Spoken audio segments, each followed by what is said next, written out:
Hey everyone, it's Felix Warren here. It's been a little bit. Um, I wanted to wish you a happy new year and also to review this year and talk about where I'm going next year. So, one of the immediate things you'll notice is I'm taking a different tack when it comes to visuals. Um, I'm still recovering from a lot of illnesses, and one of the hard things has been being on camera. Um, it's hard to even be in the light for me. And so I've been trying to figure out how will I do videos if I can't be seen. Sometimes it's hard for me to even look at a screen. Um, for instance, like the high contrast on one of the buttons on this screen is actually kind of hurting my eyes right now, and I'm currently trying to figure out how will I block that out. Do I put a little thing in front of it? Do I put a sticker? I mean, these are the things that I end up dealing with pretty much every day. Um, I basically just have to figure out ways to mitigate the harm that the environment is doing to me on accident. So I just stuck a piece of paper in front of it. But this is why it's so hard for me to do things like just write a book. I would love to write a book right now. Um, but I'm in too much recovery to be able to do something sequentially. It's very hard to work on a long term project for very long before my brain receives kind of a reset. Basically, I have a lot of migraines and they're very frequent. Um, and when I get a migraine, often after the migraine, I experience a creative reset where I end up working on something completely different than I was working before. And the reason is because I can't access the memory of working on the thing I was working on before the migraine because that would involve me accessing the pain of the migraine. Basically, short term memory isn't quite the word for it, but like recent memory. Recent memory is very difficult for me to access very often because of these sort of pain problems, which means I face the problem quite often of how do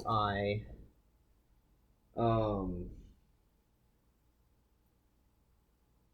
how do I do something consistently? How do I do anything that involves um, a complex process? How do I do anything that involves long term work? I often right now create things in the spur of the moment. I get an idea for something, and the idea is something that I can do within 5 minutes to 3 hours, and that's enough for me to get it done that day. But if it's a drawing that takes me more than a day, it may never get done.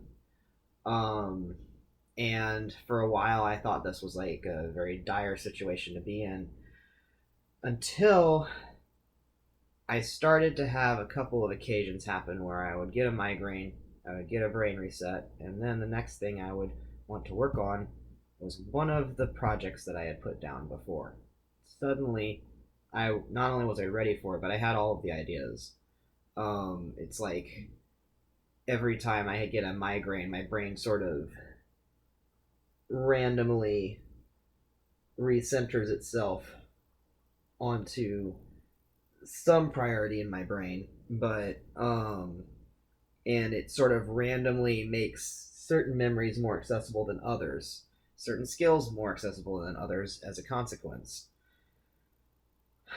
So apparently, I managed to hit the lottery and just get a random reset that matched up with the previous project, and then I was able to get more work done, and sometimes I've been able to finish things.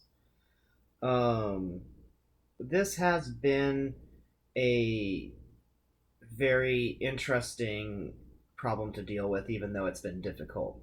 For instance, I found that in this mode, even if I have difficulty creating long term projects, I can still get sequential work done if the sequential work is a series of separate pieces that are all related to each other in some way, and that also it's easy for me to create out of order and then assemble into order later.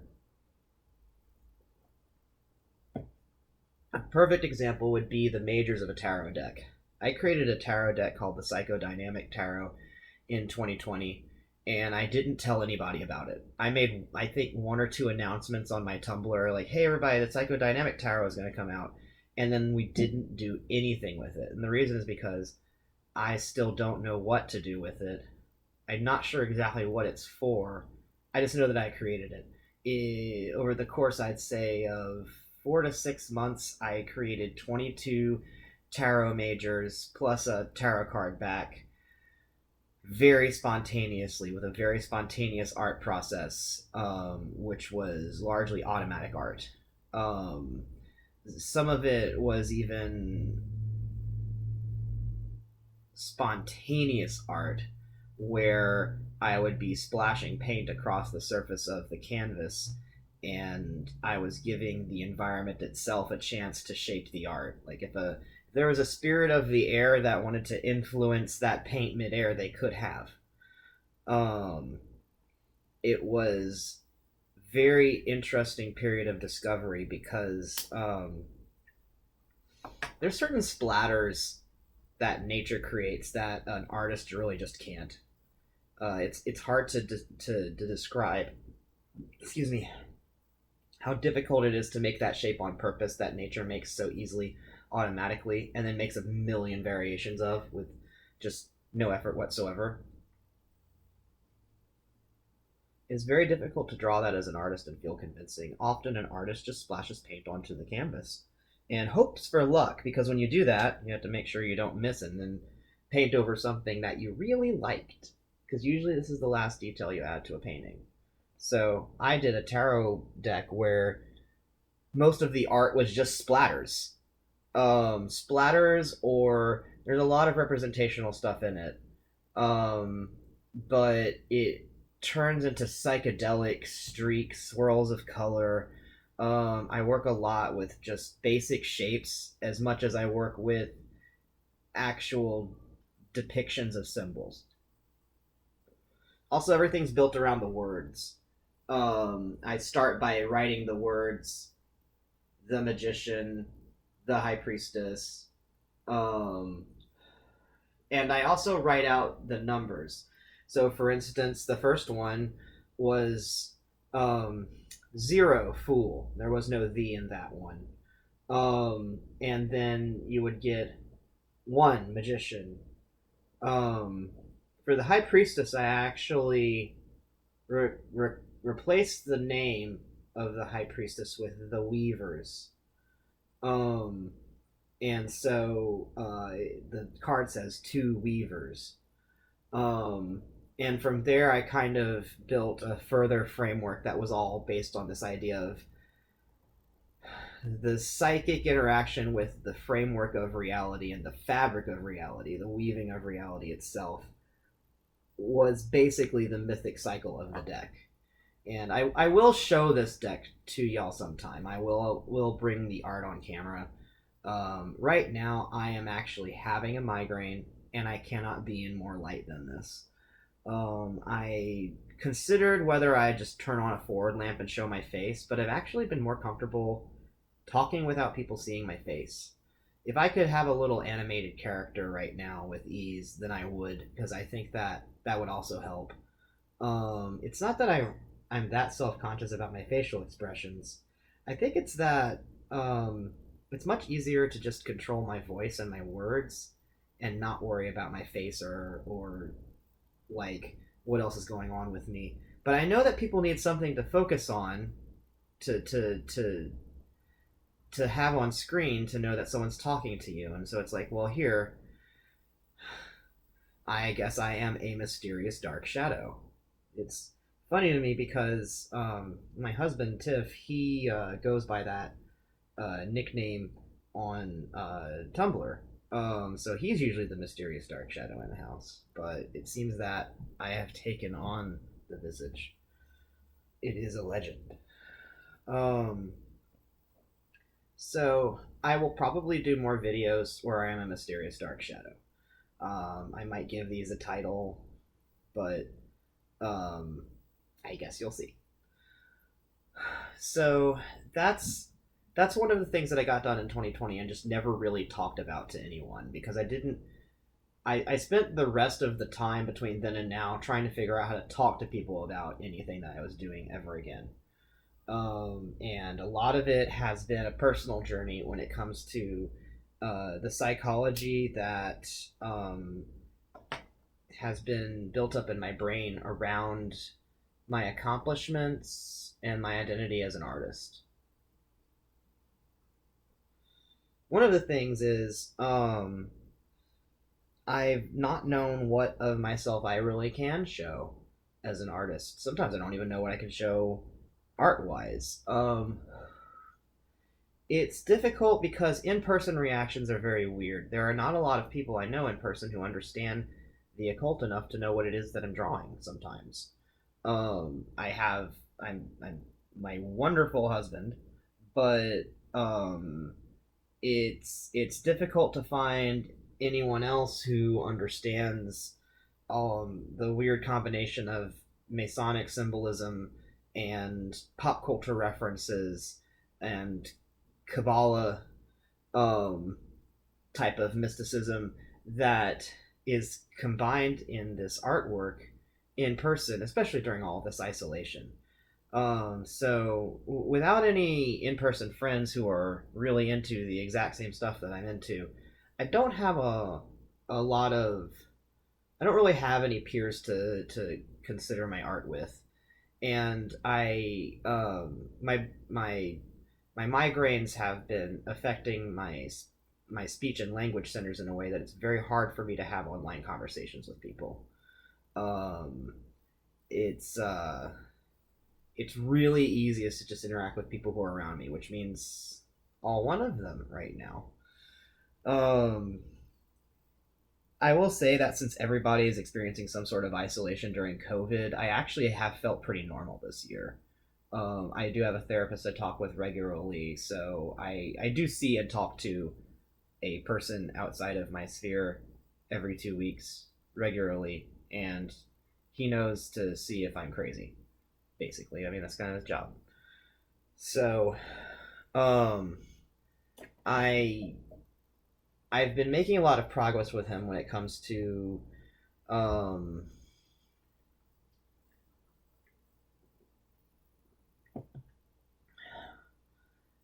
what was it that he called it?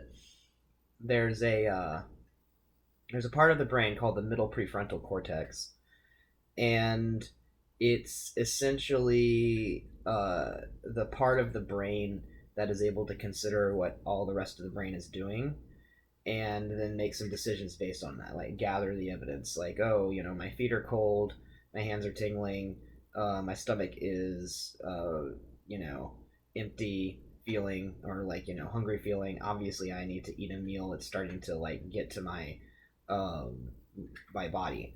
Like, you would put all that together from sensations. You might even put together like, hey, I've been feeling kind of aggravated too. I bet if I ate food then I would feel better. um but putting that together, having the thought of, oh my gosh, that's right, I'm like this now and my situation is like this. You're actually thinking with this middle prefrontal cortex part that gives you situational awareness, basically. um some people consider this feeling, this part of the brain, this thought, this state of mind, to be sentience. um because the other, you can actually use a lot of parts of your brain in zombie mode and just not really have much command over what it is you're doing. Executive function is what sometimes they call this. If you're autistic, then you access this differently, or you have trouble accessing it. um well, autistic I say, but ADHD would be particularly the area that this affects, I think. um, I have a lot of different things, and my combination is a little weird because one of them is a head injury. So, um, not every person who is autistic is going to be experiencing what I experience. Um, so, um, I don't talk about my childhood head injury much, but basically it happened at an age that I really, it's hard to remember it. I don't remember anything from before the head injury, but since it's from an early age, it's also a time when you don't really remember a lot of stuff. So, um, basically, whenever my brain was just developing, it got hit really hard, and my skull fractured. It got hit so hard, um, and so my brain was recovering from that during my developmental years, and uh, therefore my brain's developed differently than yours. Um, it's very interesting what I'm very good at and what I'm not very good at. I have been basically using this year to gain an understanding of this. I burned out working a day job because I tried to use my brain in a normal way for uh, about a decade at a public institution, being university staff. Um, and it burnt me out. It burnt my heart out. It burnt my head out. But there was so much being demanded of me when it came to this middle prefrontal cortex area, because I had to be constantly aware of the entire situation at all times. There were politics I had to handle when it came to interoffice stuff. I had an abusive boss. My boss's boss was um, also very scummy and manipulative. Um, I worked in tech, and I was experiencing a lot of things that I've seen people in recent years, especially recent months, start to talk about having experienced as well. Like a lot of developers, a lot of people in programming are suddenly quitting their jobs during all the pressure of COVID and deciding like, hey, I'm gonna freelance, or hey, you know what, I think I'm gonna move on to a new thing, or hey, I think I'm gonna focus on my family and just work on this project that I've already got that's been paying for itself anyway. I don't really know why I'm at this job anymore, and that's basically what a lot of people have been saying. I don't know why I'm at this job anymore. In 2020, in January, that's basically what I realized. I didn't know why I was in that job anymore, and I quit for my health. Um, it was a very hard thing to do because ever since I have left like academia, I I was going for a graduate degree, a master's degree at one time, and I left before completing it. So after that, I entered the workforce, and it's just been um, terrible. Um, Nothing has ever been normal since I entered the workforce. I often just feel that I'm not a normal person. Um, I don't really find a lot of places that you can really be in the workforces of American society right now without being extremely normative. It seems like the only way you can have one of those jobs where you just like do technical stuff that you're very good at and has a specialty and it's very hard to replace. The only way you have that job is if you got it 20 years ago. And a lot of times these days, I'm hearing stories about how those people are actually leaving their jobs by this point because they're tired of working like this. Like whatever arrangement they had with whoever it was they were working for, hey, I'll fix stuff whenever you want, but not Christmas Eve. Well, this year was the squeeze year. Like this year and the last couple of years, people have been asking things of programmers that you don't ask of people.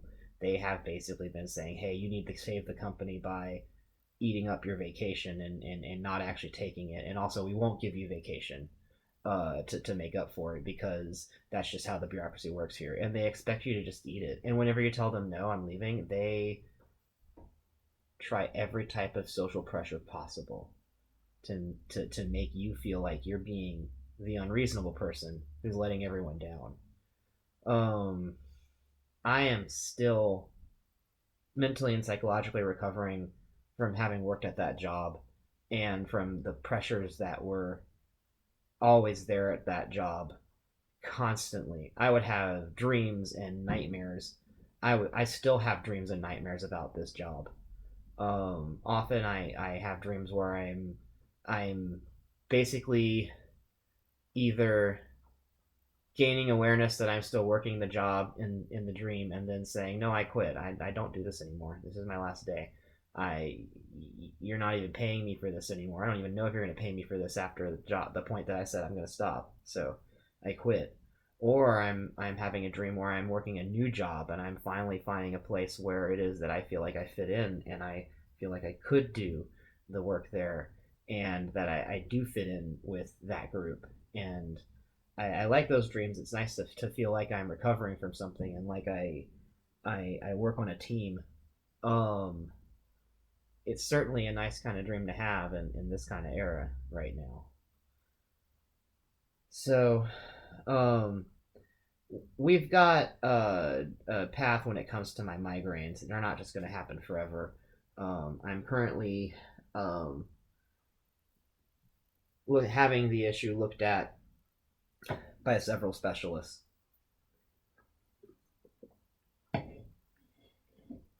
and eventually things will be better. Actually, I do want to say that they have already been improving.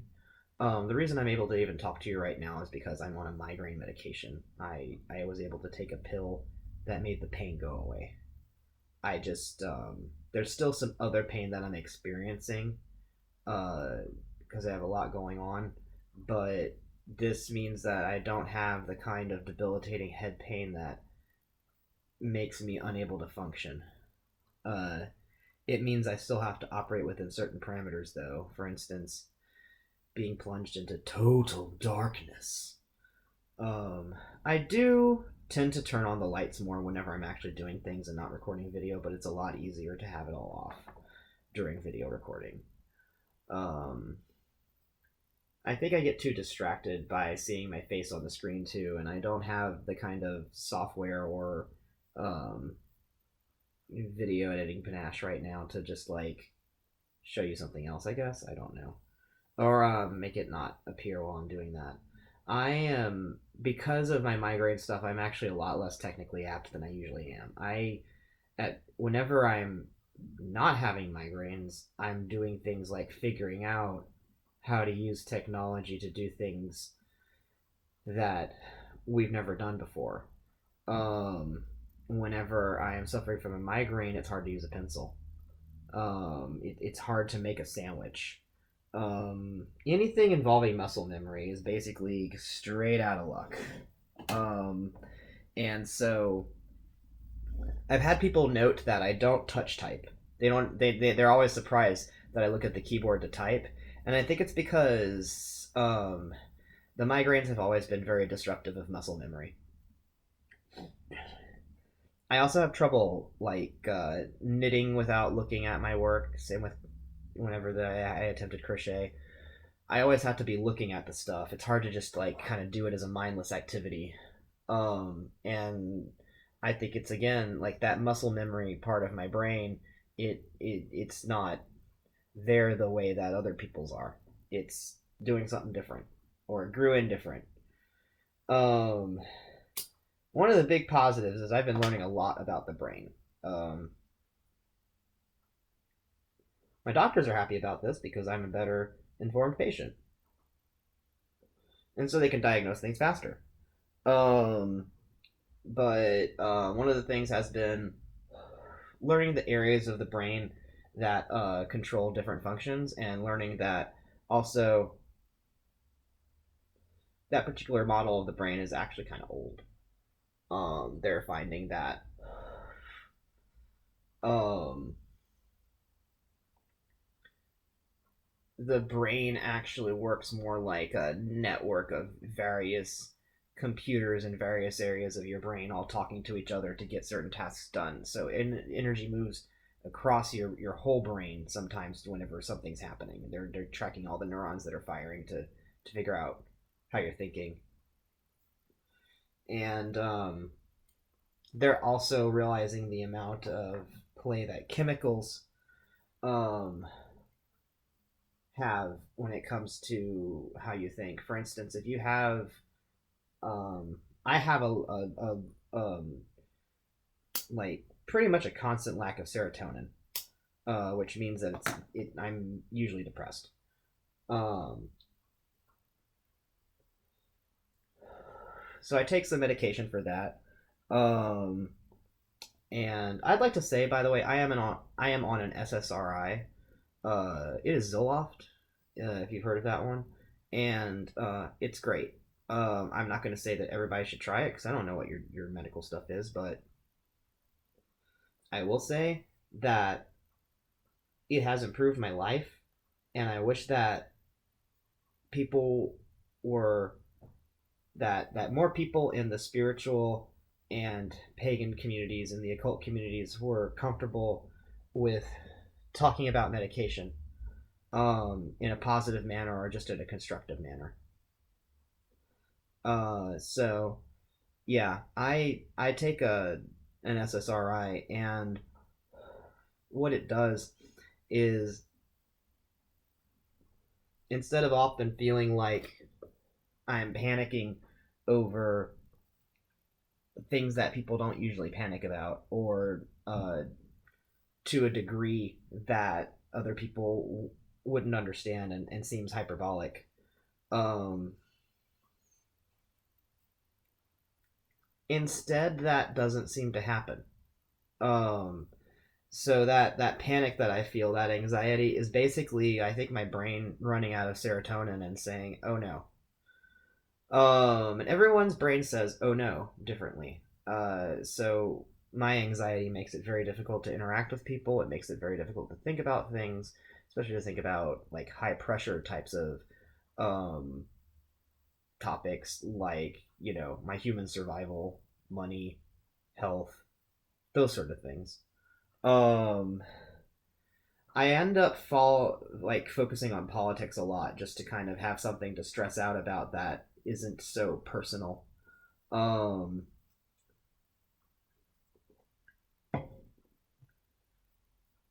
Something to rant about privately that helps me let off some steam, but not actually be mad at anyone who is around. I will never be able to shout at the leader of the Senate or something like that, you know? Um, so, um, I'm taking stress medication, and also the migraine medication that I'm on right now is actually also a serotonin medication. Like, my doctors are aware of this, that I'm taking two serotonin related medications. This is all balanced out. It's being worked on by professionals, and they talk to each other. Um, so apparently my like a lack of serotonin is actually causing headaches in my brain. Um, and when I have that serotonin, like that extra serotonin that the medicine enables for a temporary amount of time, I don't get the headache pain anymore. And I this is something I've basically found out this month. Until then, I basically, every time I got a migraine, I had to put up with the pain. Ibuprofen wouldn't make it go away.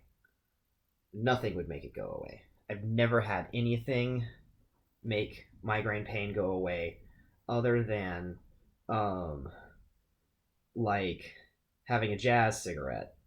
Um and those are kind of hard to obtain in certain states. So like THC and CBD especially, is very helpful when it comes to the pain, but it does not get rid of it. It just blunts it. It makes everything else easier to go through as well, like because it reduces inflammation that might be happening as a reaction to the pain in my body. So, um, now that I have this medication, I like I can start to feel what it is like to function while having a migraine and not experiencing the pain. Because right now I'm talking to you while having a migraine, while my brain is experiencing one, and So for instance, this migraine isn't involving a lot of visual effects, but also I'm blocking out most of the light. So what I'm gonna do is shut my eyes and tell you what it is that I see whenever I close my eyes, because usually they have something called migraine aura, which is like a strobing effect, or sometimes even a tunnel vision effect that you get because there's pressure in your head and it's affecting like your visual cortex and how you process sight. I don't know entirely how migraine aura works. I will say that when I close my eyes, there is just a bit. It's kind of like the very sides of my vision, especially the peripherals, are way darker than usual. Like the middle of my sight is actually a kind of a neutral gray with a lot of um, what I'd call ultraviolet speckles in it. Like uh, uh, it's not a color almost. It's just like more saturated area of the eye. I think they're like different rods or cones or something. But I usually like those are often firing while I'm closing my eyes. Like when I close my eyes, it does not go black. I have it's like when you turn on a CRT monitor or something, or you play a YouTube video, and the video itself is black, but there's a lot of JPEG artifacts, so you see all these little pixels that go all over the camera in all these different colors. That's what it's like whenever I close my eyes. Like sometimes, like there will be a pattern of them kind of arcing for a little bit, and I'm guessing that's like some sort of chemical reaction or something that happened in the areas of my brain. For all I know, I'm reacting to veins in the back of my retinas because I like some of this has to be in my retinas, right? So I get to think about this all the time. At the very edges of my vision, uh, it gets blacker, and at the border between where it does that and where it's all speckly, it's kind of like there's a sort of ripply area that's um kind of like the static flashing fluorescence of snow on a TV, but it's very faint. So it's like my vision goes from one type of thing to another type of thing there, and the seam between them is very visual because I maybe the visual cortex is having trouble putting it all together and is kind of putting things into separate parts. I'm not really sure. So I'm gonna try opening my eyes now.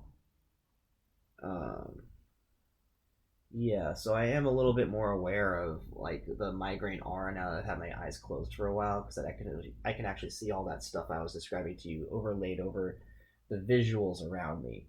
And what happens is that after my eyes are open for a while, my visual cortex will start to ignore that stuff. But that kind of garbage in my vision, um, honestly, it's probably why I have so much of a headache looking at things and reacting to light and stuff, because I'm having to parse that away and parse that out while also like just talking and stuff. While trying to look at things and read them and get an idea of what my surroundings really are visually. Um, classic migraine aura would be that this actually pulsing in a circle towards the center, or rippling around the edges very strongly instead of like the very subtle way I described to you. Um, and sometimes, whenever I was a teenager and playing sports a lot, and so like my blood pressure would like the pressure in my head would change whenever I stood up from like a crouching position or something.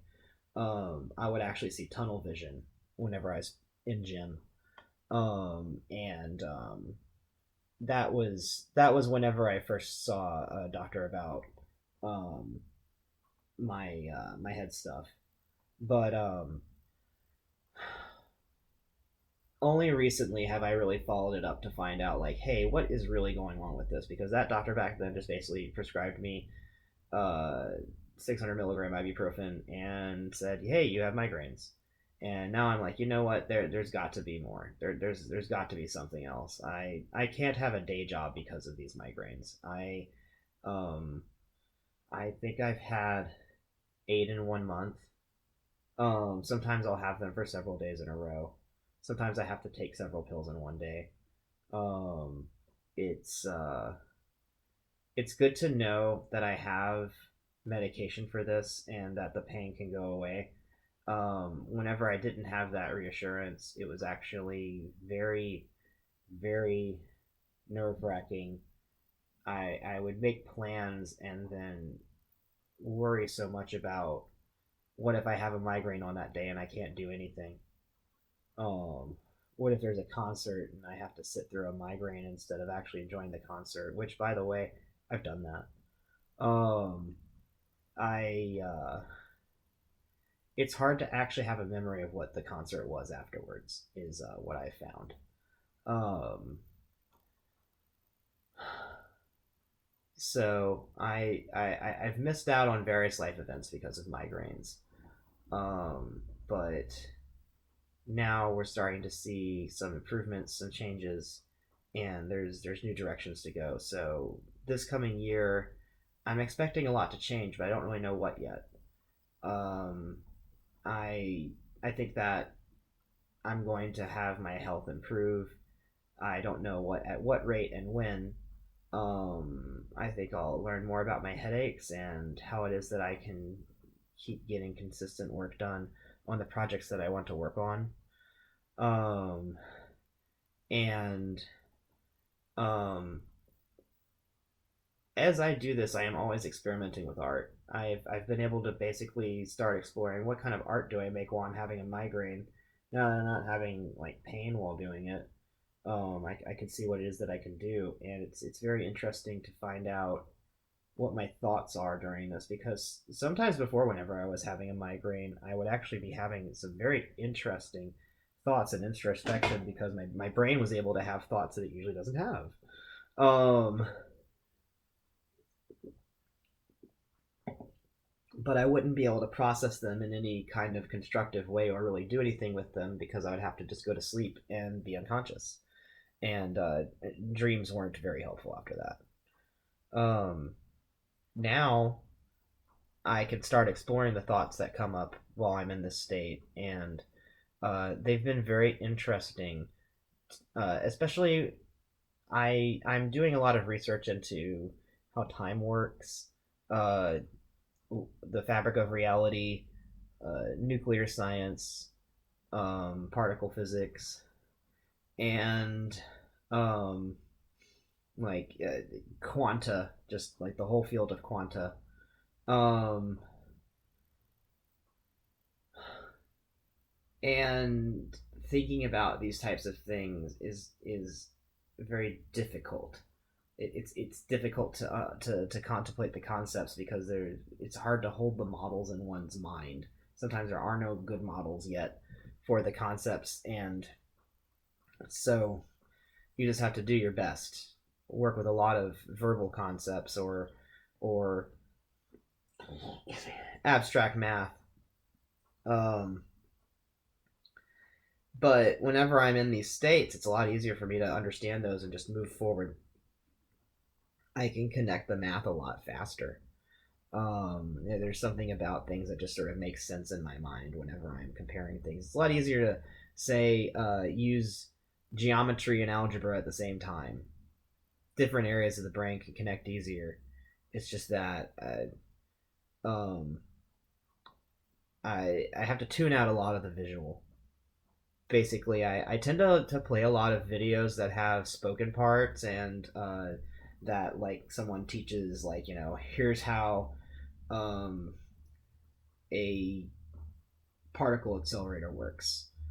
Here's how they're building a new nuclear fusion device that's going to start testing into 2024 and it's going to fire for the first time in 2025. By the way, that's called ITER, ITER, and you should check it out if you're interested in any kind of technology stuff. It's the biggest machine, the most complicated machine that has ever been built on Earth. And it's gonna create the first sustained nuclear fusion energy on the planet in 2025. It's a multi-country operation. It's very exciting. These are the types of things I can think about while I'm having a migraine. I just can't think about putting a story in order or what date something happened on. So while I'm here, I'll end up doing art, doing writing, something to record these concepts and to play around and work with them. I'll write a lot of notes on it often. Um, and then whenever I don't have a migraine anymore, I'll look at my notes, I'll look at what it is that I produced, and I'll keep working further from there. So it's like migraine self and not migraine self are able to collaborate. Um, and um, I'm I'm glad that I can do this. It's like having another part of myself back. Whenever I have a migraine, I basically just have to seal myself off from the world and try to deal with the pain. Sealing myself off, like just like cocooning up in bed and not having any exposure to any kind of sensory stuff whatsoever, um, or taking a shower in the dark or something like that. Some kind of just anti-sensory cocoon.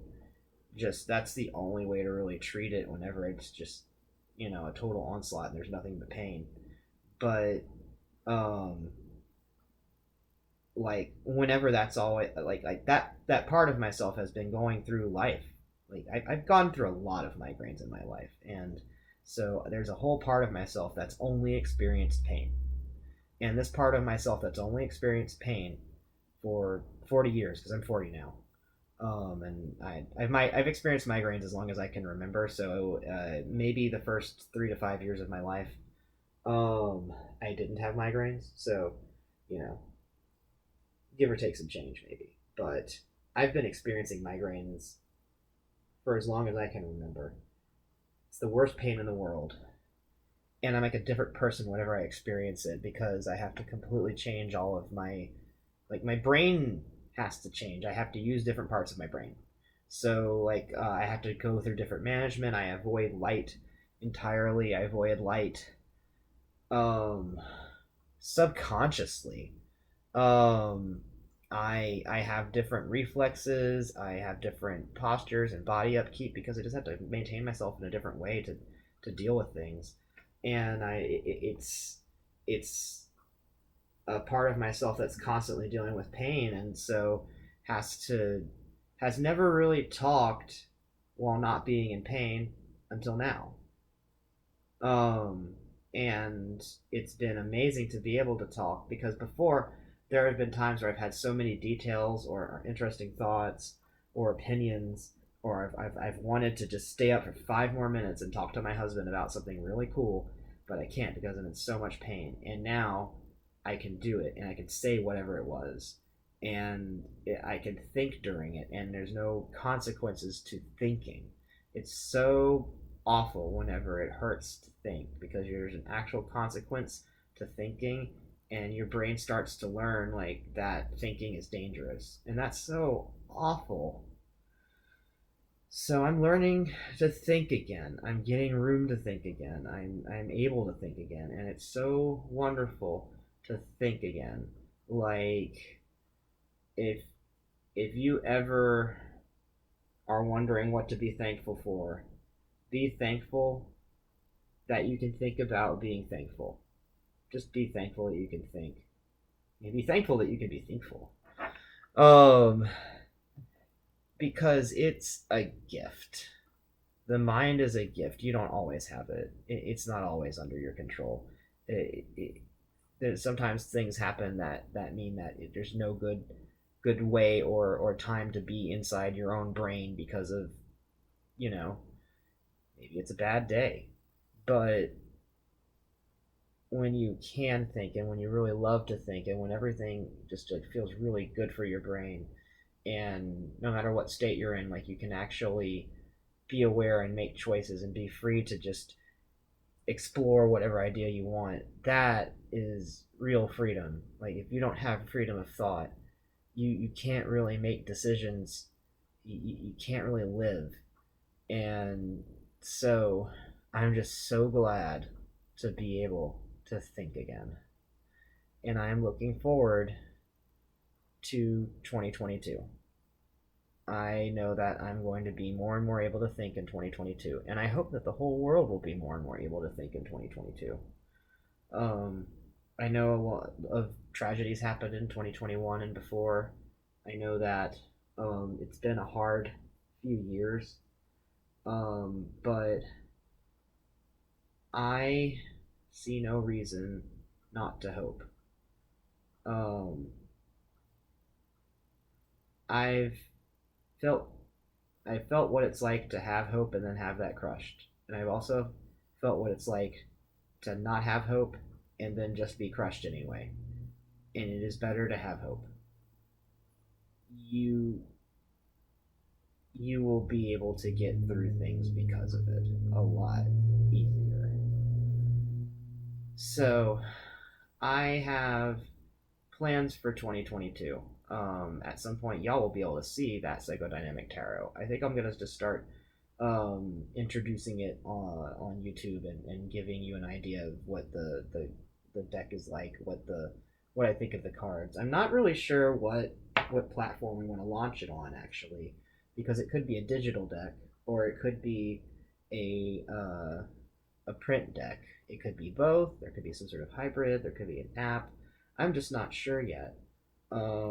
It is designed to help someone develop their psychic ability by connecting with metaphors and symbols that are specifically focused on psychic development. And when I say psychic development, I mean developing your own mind in a way that you can extend your senses. And also using your own ability to cause change in the world. I don't really consider it magic because I consider magic to be its own discipline, whereas psychic is an ability. Everyone inherently has some sort of psychic abilities. You're already, it's a part of your nature. You kind of just get that. You can also train it up. You can also say, hey, I want to be able to do this thing, and then you figure out how to do it using, the character sheet you rolled when you were born. But magic is figuring out how to get something done with magic using any means necessary, not specifically limited to psychic. So that, for instance, allows sorcery, where you take a power source or a source of the actual change, or a proxy, and they do magic. They cause the effects. Since that's displaced in that way, it's not really a psychic action on your part, because your mind, you did not directly use your mind to create that change. Instead, you said, hey, could you go do that? So there's a difference between doing it yourself and work for hire. And magic can be any combination of that and other possibilities. So the other thing I've been exploring is time travel, and how that can be done without the use of a time travel device that's outside of our technological abilities. And I think that time travel definitely has a future. Let's just say that. I am looking forward to time travel. If you've been wondering what's going to happen to practical time travel, I had to step back from that because it's been hard to do sequential work. It's been hard to be on video, and I may end up using this format. I've been talking with my husband about video editing, and he's considered just taking my videos and editing them to something a bit more concise and with some stuff added. And I think I'll let him do that with my next video. This one I want to go up while it's still 2021. And I want to say,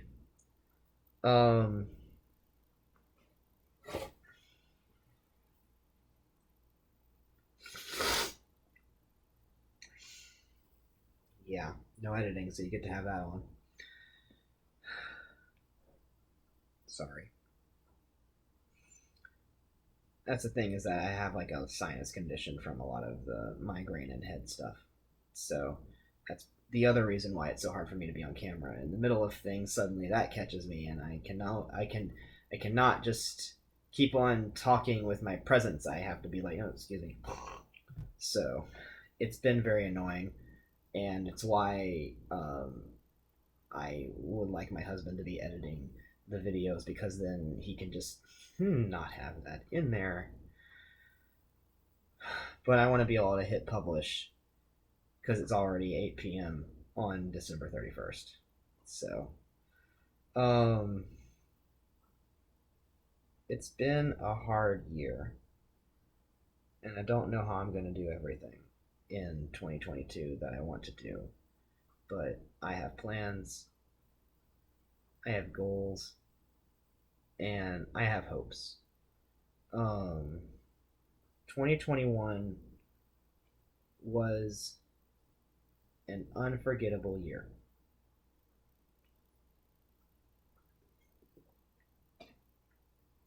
And I don't think that an unforgettable year should be written off as completely terrible. So I want to talk about a few of the things that I actually discovered in 2021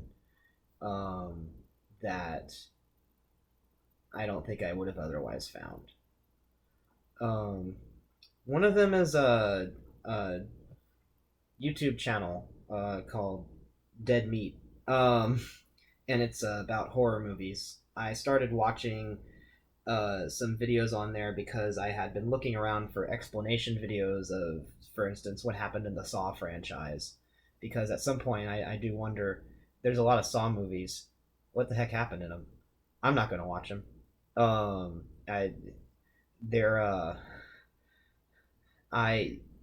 I am not of the character to be able to handle a Saw movie right now. Maybe later, after I go through some psychological recovery. But I want to know, why is Saw successful? I don't brush off something as being unimportant just because I can't watch it.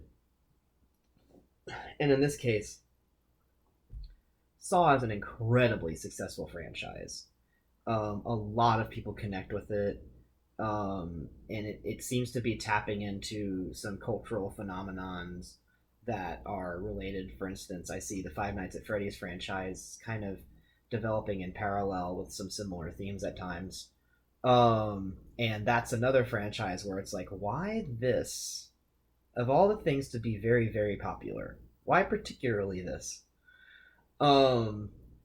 So I have been watching kill count videos, and a kill count video basically counts all the kills up in a horror movie and kind of explains to you what happened or shows you them.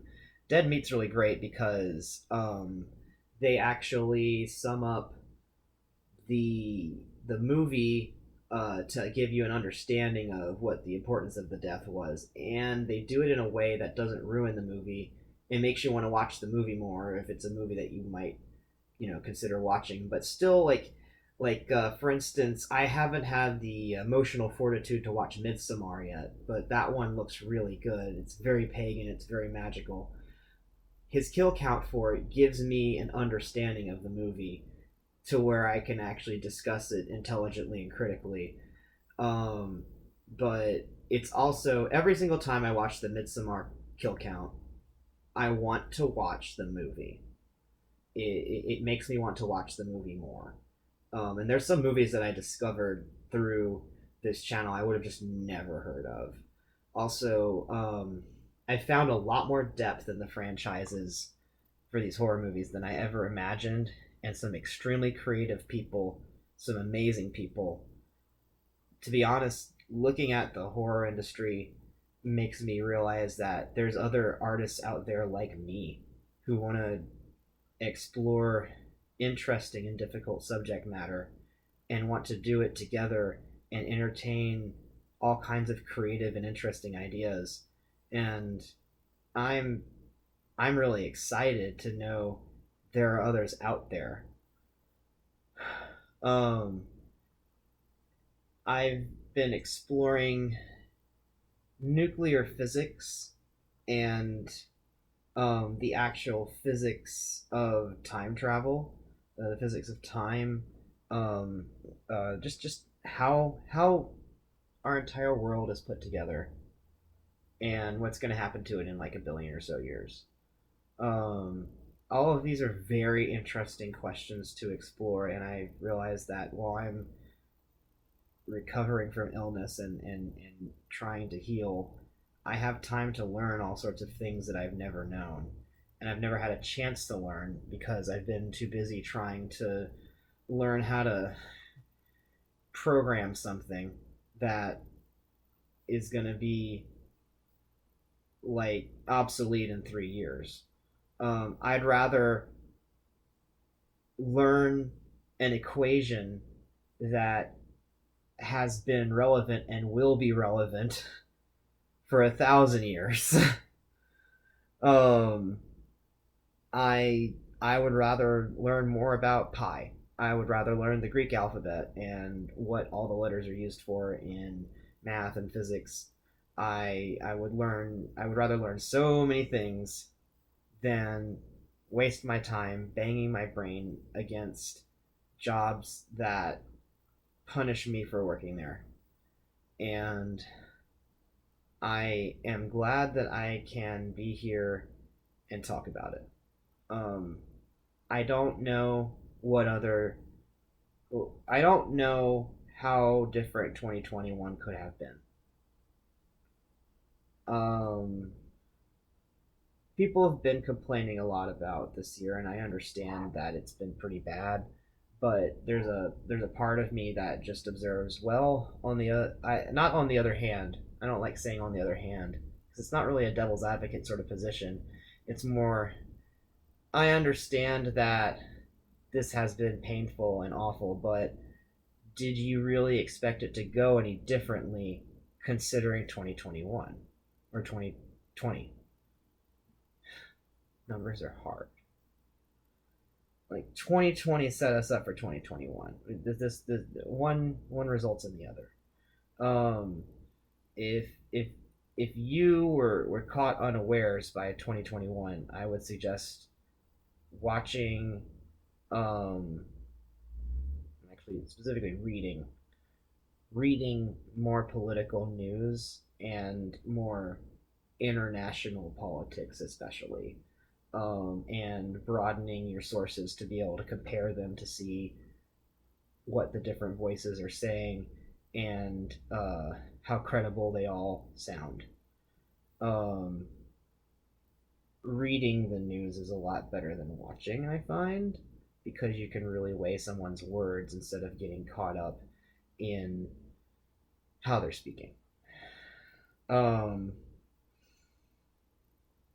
I think that a lot of my work and education in this year has actually been political and financial. I've been watching financial news and learning like industries and why it is that we have these supply chains as the supply chain breaks down. And I am much more educated for the future. I'm educated as an investor. I am educated as a citizen, as a voter, um, as a future business person, and I am so glad that I can learn. Um, I think that this year I really focused the most on taking opportunities to learn because I knew that it wasn't going to be about what I could get done. This year was about developing myself so that I can get things done in the future. And I am looking forward to everything that the future has in store for us. It is far better than looking back.